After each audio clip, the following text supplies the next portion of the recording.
Welcome back. आगे बढ़ते हुए मैं उमर दराज आपसे जानना चाहता हूं, अब सुप्रीम कोर्ट में जो प्रैक्टिस एंड प्रोसीजर कमेटी की तश्कील न हुई, उसमें भी जस्टिस मंसूर शाह और जस्टिस मुनीब को शामिल किया गया है। आप क्या समझते हैं, जस्टिस मंसूर शाह जो प्रैक्टिस एंड प्रोसीजर एक्ट के खिलाफ थे, वो इस कमेटी का हिस्सा बनना पसंद करेंगे? देखिए, वो प्रैक्टिस एंड प्रोसीजर एक्ट के खिलाफ होना या ना होना एक अलग बात है। वो डिबेट थी कि क्या पार्लियामेंट अंदरूनी मामलात में मुदाखलत कर सकती है, जिसके ऊपर सुप्रीम कोर्ट की फुल कोर्ट ने जब तय कर दिया तो फिर मेरा नहीं ख्याल कि अब ये डिबेट होनी चाहिए कि आप उसके खिलाफ हैं या उसके हक में है। ये तो वैसे ही है जैसे आप कहें कि याया अफरीदी साहब ने 41 मेंबरान को सीटें देने की बात की थी उस बुनियाद के ऊपर, तो इसका मतलब है वो फिर 8 जजेस के फैसले से मुत्तफिक नहीं है। मेरे ख्याल से काजी फायज ईसा साहब जो शुरू में कहते थे कि चीफ जस्टिस के पास ये इख्तियार नहीं होना चाहिए, फिर उनकी मर्जी के मुताबिक मुबैना तौर पे हुकूमत लेके आई ऑर्डिनेंस, जिसकी बुनियाद के ऊपर उन्होंने जस्टिस अमीनुद्दीन खान साहब को उसमें शामिल किया, तो वो ठीक नहीं था। उसकी लॉजिक समझ नहीं आ रही थी कि आप कैसे एक चीफ जस्टिस हूं, एक उनका नामजद करता मेंबर हो, तो इसका मतलब सीधा सीधा है कि आप चीफ जस्टिस को वही पावर दे रहे हैं जो पहले बंदियाल साहब के पास थी, या जब प्रैक्टिस एंड प्रोसीजर एक्ट नहीं आया था तो वो किसी भी चीफ जस्टिस के पास इख्तियारात थे। मेरे ख्याल से याया अफरीदी साहब ने बड़ा राइट किस्म का डिसीजन लिया है कि सीधी सी बात है कि 3 सीनियर जजेस, वो 3 सीनियर कल को अमीनुद्दीन खान साहब भी हो सकते हैं, मनोकिल साहब भी हो सकते हैं, तरमीन साहब भी कोई भी हो सकता है। अब रही बात, ये उस वक्त भी डिबेट हुई थी जब ये फुल कोर्ट के सामने मामला था कि 3 जजेस क्यों, 5 क्यों नहीं, पूरी सुप्रीम कोर्ट क्यों नहीं। तो इन्होंने जब ये तय कर लिया कि 3 है तो सीनियरिटी की बुनियाद के ऊपर है। मेरे ख्याल से अब ये मामला एक बार फिर शायद फुल कोर्ट के सामने जाए। आज शायद डिस्कशन उस पर ना हुई हो क्योंकि हुकूमत फिर पर तोड़ रही है प्रैक्टिस एंड प्रोसीजर कमेटी के हवाले से, नया ऑर्डिनेंस लाने के हवाले से। वो जो आईनी बेंच का सरबराह जो बनेगा, इत्तलात ये है उसको वो शामिल करना चाहते हैं, और लाहौर वाली मीटिंग में इसके ऊपर बाकायदा बात हुई है जो बिलावल साहब की और शहबाज शरीफ साहब की थी। तो आने वाले दिनों में गवर्नमेंट एक और अटेम्प्ट लेगी, लेकिन उस अटेम्प्ट की बारी इस बार ऐसा माजी में तो कहते थे काजी फायज ईसा साहब कि ये पार्लियामेंट की बालादस्ती के खिलाफ है, ये जो आप ऑर्डिनेंस जारी करते हैं, लेकिन फिर ऑर्डिनेंस आए और वो खामोश रहे। लेकिन अब शायद ऐसी सूरत हाल ना हो जो काजी फायज ईसा की सूरत में इस गवर्नमेंट को, इस सिस्टम को एक इंश्योरेंस या लाइफलाइन मौजूद थी, वो अब सूरत हाल थोड़ी सी मुख्तलिफ है। वैसे यकीनन ये सूरत हाल रही। अब आप जैसे आगे आइंदा की के मुताबिक चले, इंसाफ उमर, जैसे आप आइंदा की बात कर रहे हैं, के हक में चाहे इससे फर्क नहीं पड़ना चाहिए, आप मेरिट फैसले करें, गवर्नमेंट को फायदा होता है तो हमें क्या एतराज है उसके ऊपर। सही। उमर, आप क्या समझते हैं कि क्या ज़ाहिर सीनियर पीनी जज है जस्टिस मंसूर शाह, जस्टिस याया अफरीदी से सीनियर थे, बाहर ज़ाहिर है वो चीफ जस्टिस बने। एक बड़ा अहम सा सवाल है कि क्या वो इन्फ्लुएंशियल हो सकते हैं मौजूदा इस सिस्टम में मंसूर शाह साहब? आप एडजस्ट करने की बात कर रहे हैं? जी, इन्फ्लुएंस, उनका इन्फ्लुएंस होगा इस कोर्ट? देखिए, उसके एक बैकग्राउंड है। आप जानते हैं कि जिस तरीके से वो एक माजी से इकट्ठे काम करते आ रहे हैं, वो भी हम सबको आइडिया है। फिर जिस तरीके से बाकी सारी सूरत हाल है उसका एक इम्पैक्ट तो आएगा। और जिस तरीके से आज अगर आप फुल कोर्ट का एलामिया पढ़े, 3 बार नाम आया उसमें जस्टिस मंसूर अली शाह साहब का, तो वो मेरे ख्याल है खुद कहानी बयान कर रहा है कि आने वाले दिन कैसे हो। ठीक है। अच्छा, अब हमाद साहब थोड़ा आगे बढ़ते हैं।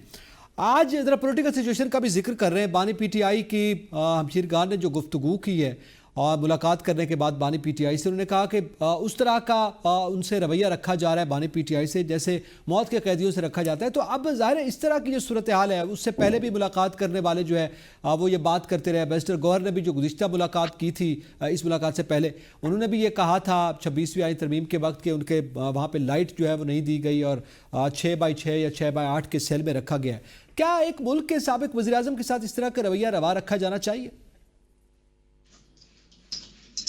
बिल्कुल नहीं रखना चाहिए। बिल्कुल वज़ीर-ए-आज़म तो क्या, किसी आम शख्स के साथ भी नहीं रखना चाहिए। बुनियादी इंसानी हुकूक का चार्टर मौजूद है, यूनिवर्सल है, पाकिस्तान में भी है, पूरी दुनिया में लागू है, और कैदियों के हुकूक भी है। उस हवाले से इंटरनेशनल लॉज भी हैं, लोकल भी है। तो ये हक किसी को नहीं पहुंचता कि ज़्यादती करे। लेकिन मैं तो सियासी तज्ज़िया करूंगा, मैं तो तारीख के साथ साथ चलूंगा। इन्हीं जेलों में साबिक वज़ीर-ए-आज़म के साथ क्या कुछ नहीं हुआ था, वो मार्शल्लाह हुकूमतों ने किया था। लेकिन इमरान खान वाहिद सिविलियन वज़ीर-ए-आज़म थे जिन्होंने सियासी क़यादतों के साथ ये किया।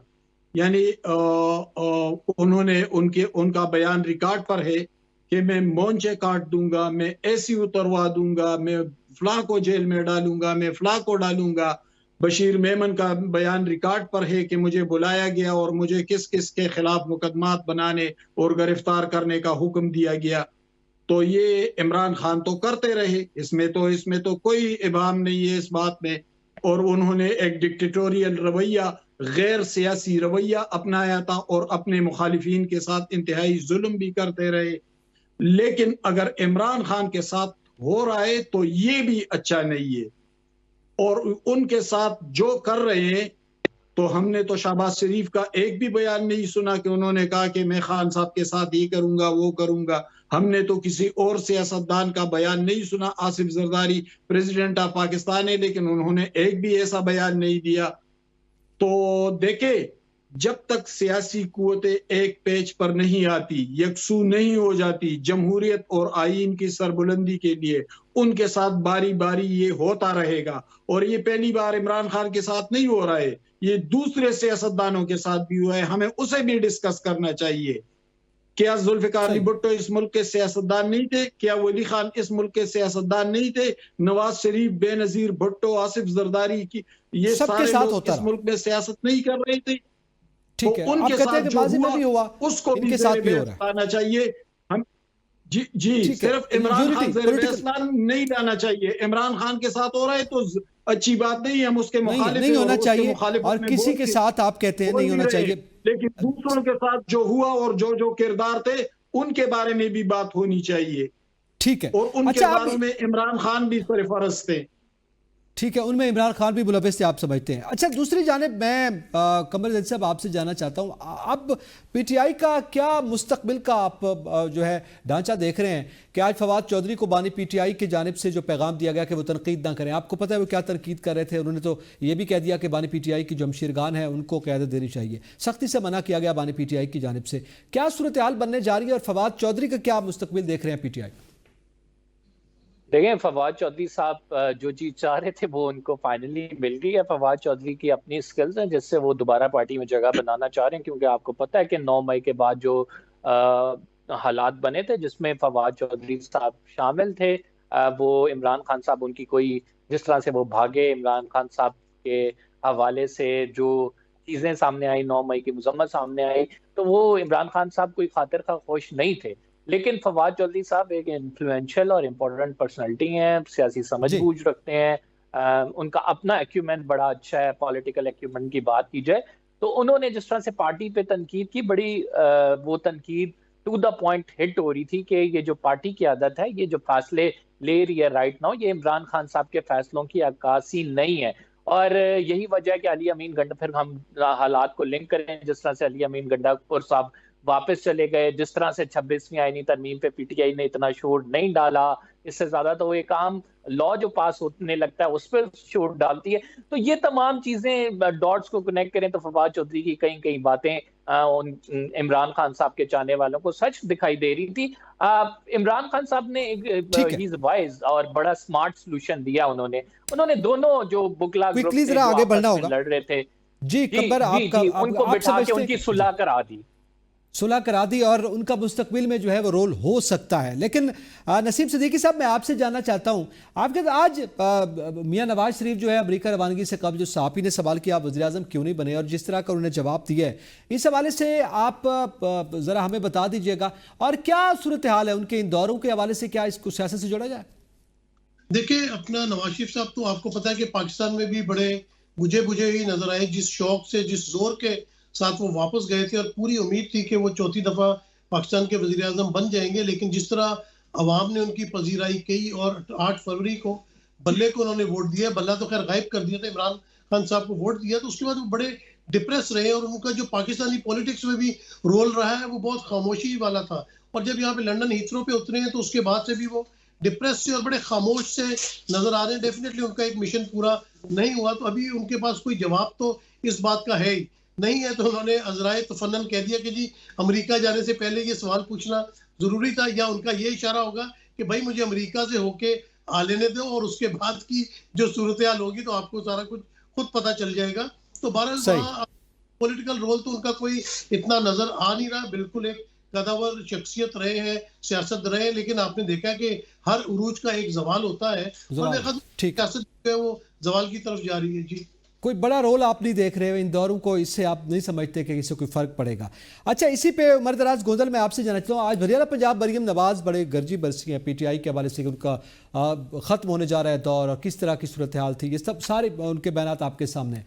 किसान कार्ड के इजरा के मौका पर इफ्तिताई तकरीब में उन्होंने गुफ्तगू की है, आप क्या समझते हैं किसान कार्ड तो इससे पहले पीटीआई का मंसूबा नहीं था?